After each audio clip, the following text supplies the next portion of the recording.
Thanks for joining me this afternoon. No Perhaps you can tell me a little bit about this risk management information system that you've launched. Is it been produced in conjunction with Airmic? Yeah, this guide that we produced in association with Airmic. And it's really there because I think a lot of risk managers these days are, I guess, struggling a lot with big data. You know, the amount of data that's out there, getting the right information, making sense of it. So we produced a guide which the majority of the people that we speak to are really still using spreadsheets or other systems, and they're thinking of investing in a tool, and they're not necessarily sure what are the questions to ask, what should we compare in, what about our return on investment, how are the clients using it. So we came up with a guide to try, and the definitive guide for risk management information systems, to help try and explain and help risk managers navigate through the choices that they have out there in the market about which particular tools they should be using. And what is it you think that's of greatest value in terms of big data for risk managers? Yeah, it's quite a complex area that I think some people have a little bit of difficulty on getting to grips with, just because of its size and complexity. Yeah, exactly. So I think the problem they have is how to get to grips with it, because there's so much data there, and I think you'll find a lot of clients are looking at the data. Some of them have too much data, and it's a question of narrowing in on exactly which pieces they should be looking at. When they've done that, they find even though they've got a great wealth of information, bits are missing, so they still need to get out there and gather that as well. So I think it's really about trying to understand how they can get the data, what's going to be the return on investment they're going to get as well. So we've also a couple of other things. We've got an app which helps them basically calculate the return on investment they may get from an investment like that. And also, a lot of it is around the visualization. And once you've got the data, how are we actually going to present that? How easy is it to generate reports, distribute that information out as well? So again, we'll be showcasing some improvements we've made there in the mapping area, so people can plot their assets and understand how that may, how NatCat information can be fed in, and they can understand that as well. So it's all about reporting, visualization of that, and getting the right data out of the wealth of data that's out there. And used properly, I know it's a very, very large area by definition, but what are the strategic advantages to actually deploying big data in the right way for a business? What are the main things they can benefit from? I think it comes down to efficiencies and cost savings. So efficiencies in the way they can operate through some of the workflow.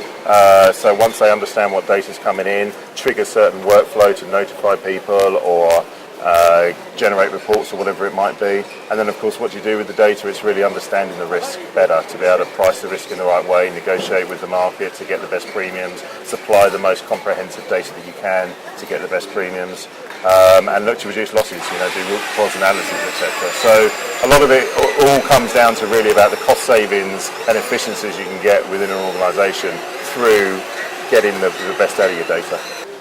So I know that some risk managers and businesses appear slightly daunted, I guess, just by the sheer size of big data. So I think this is clearly an area that companies are looking to utilise more. But do you have a few sort of simple steps or tips that companies and risk managers can consider when they are looking at actually moving into this area? Yeah, I think some of them are outlined in here. It's really a question, I think, of look out in the market, find out what all the providers are offering, but try and always get an X-to-X comparison.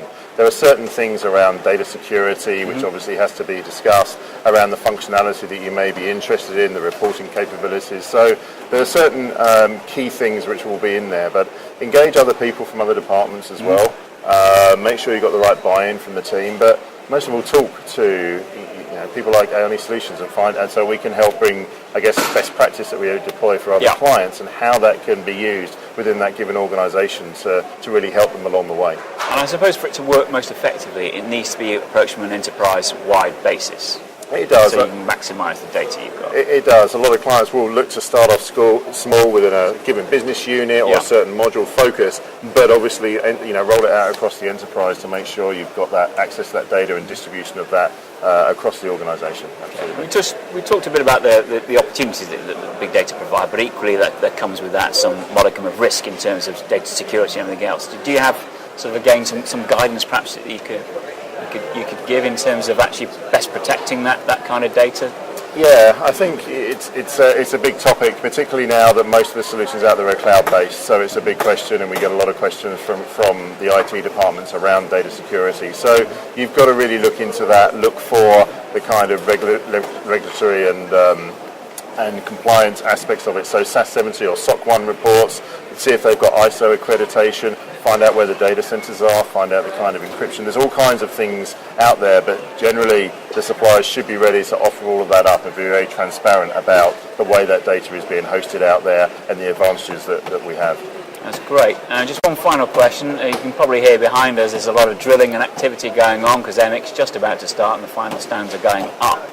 So we've got 2 more days here in Brighton. What are you most looking forward to for this 50th anniversary Airmic conference? Yeah, I think it's a great annual conference. It's great, great networking, obviously, opportunities. There's some very informative and thought-provoking sessions that are being led through some of the workshops as well. So it's just great to get the whole industry together once a year to be able to see some of those old familiar faces, see some of the new ones, learn about the trends and what's going on, and hopefully meet some new people and introduce them to, again, what our particular tool set can do through trying out the app that we have to help them decide whether they've have a need for a risk management system, find out what type of returns they can get. So it's a great opportunity to get to a lot of people over a short period of time. That's great.